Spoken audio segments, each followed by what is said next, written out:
వాగ్దేవి నమోస్తుతే. భాగవతం అష్టాదశ పురాణాలలో ఒకటి.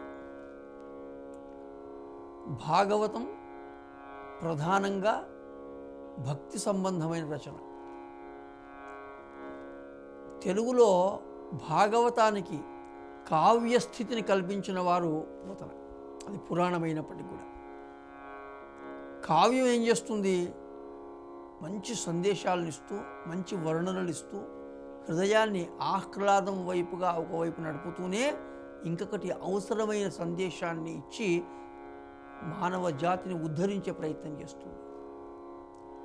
భాగవతం ఆ విషయంలో 100కి 100 పాళ్ళు విజయవంతమైందనడంలో సందేహం లేదు.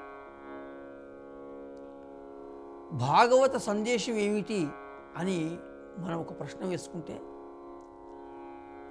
ఇన్ని కథలున్నాయి భాగవతంలో, ఇన్ని విషయాలున్నాయి, ఇన్ని సంఘటనలున్నాయి, ఇన్ని పాత్రలున్నాయి, కానీ సారభూతంగా భాగవతం ఏం చెప్పదలుచుకున్నది అంటే ఒక్క పద్యమే చెప్పాలి అన్నప్పుడు ఒకే పద్యాన్ని ఉటంకించవచ్చు. దశమస్కంధంలో శ్రీకృష్ణుడు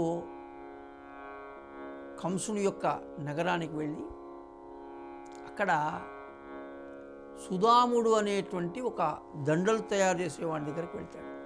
మాలాకారుడు ఆయన సుధాముడు.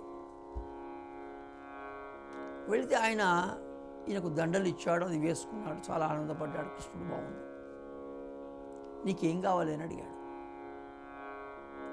ఆ సుధాముడు పెద్దగా స్థితిపరుడు గాడు, కానీ మతిపరుడు ఆయన. అయ్యా నాకు స్థితి లేదు కనుక నాకు పెద్ద భవనాలు, బంగారం, వస్త్రాలు, ఇంకేమో ఏమో అని అడగలే ఆయన. ఆయన అడిగింది నిజంగా మనమంతా అడగాల్సింది. భాగవతం ఏం అడగాలో చెప్పింది ఆ పద్యం ద్వారా ప్రతి ఒక్కరు కూడా. సుధాముడు అన్నాడు, అయ్యా నాకు ఒక 3 వరాలు, 3 ఎక్కువద్దు, ఏంటో వరాలు? నీ పాద కమల సేవయు, నీ పాదార్చకులతోటి నియము,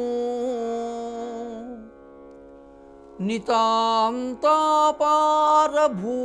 దయయును, తాపస మందార నాకు దయసేయగదే. కృష్ణ, నాకు మొట్టమొదలు కావాల్సింది ఏమిటంటే నీ పాద కమల సేవయు, నీ పాదాలను అర్చించుకునేటువంటి, సేవించుకునేటువంటి భాగ్యం నాకు ఇవ్వయ్యా. ఇది చాలా అవసరం. మనిషిని రక్షించేది ఆయుధం కాదండి, మనిషిని రక్షించేది ఆర్థిక పుష్టి కాదండి, మనిషిని రక్షించేది తనకున్నటువంటి శారీరక బలమో, ధనబలమో, జనబలమో కాదు. మనం ఈ భ్రమలో ఉన్నాం. మనం ఏమని అంటే, నేను చాలా బలవంతుని, నాకేమవుతుంది, నా దగ్గర చాలా డబ్బు ఉంది, నాకేం లోటు, ఏమన్నా చేస్తాను నేను, నా వెనక చాలామంది ఉన్నారు, గ్యాంగ్ ఉంది నా వెనక, చిటికేస్తే వస్తారు వాళ్ళంతా, ఏమవుతుంది ఇవి. కనుక శ్రీ శంకరులు అన్నారు, ఆదిశంకరాచార్యుల వారు, పిచ్చోడా, మా కురు ధన జన యౌవన గర్వం హరతి నిమేషాత్ కాల సర్వం.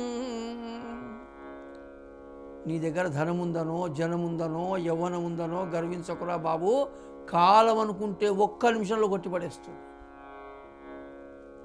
కనుక ఇక్కడ సుధాముడు చెప్పిన మాటల్లో ఆంతర్యం ఏమిటి అంటే, ఇవన్నీ నన్ను కాపాడవయ్యా, ఈ ఆర్థికము ధనము కాదయ్యా నాకు కావలసింది, నీ పాద కమల సేవయు,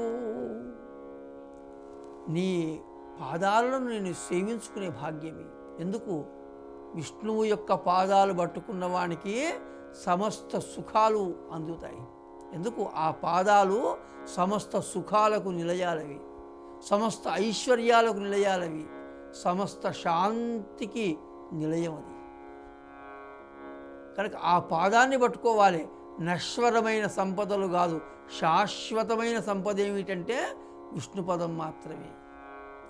ఇది గ్రహించగలిగినప్పుడు భగవంతుణ్ణి అనుసరించగలిగినవాడు, భగవంతుణ్ణి అర్చించగలిగినవాడు, భగవంతుణ్ణి ఆరాధించగలిగినవాడు, వాడు పొందని సుఖం అంటూ ఏది ఉండదండి, పొందని శాంతి అంటూ ఏది ఉండదండి.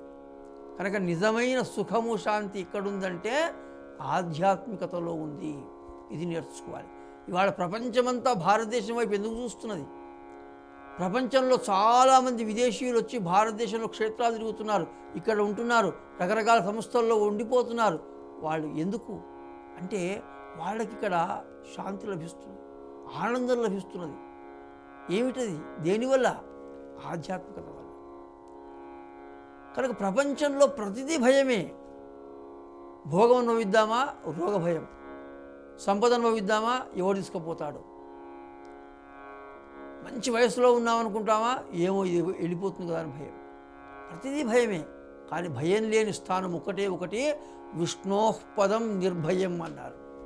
విష్ణువు యొక్క పాదాలే నిర్భయం. అంతే. దాన్ని పట్టుకో, దాన్ని సేవించు, నీకు అసలు ఎలాంటి ఇబ్బంది ఉండదు. స్వస్తి.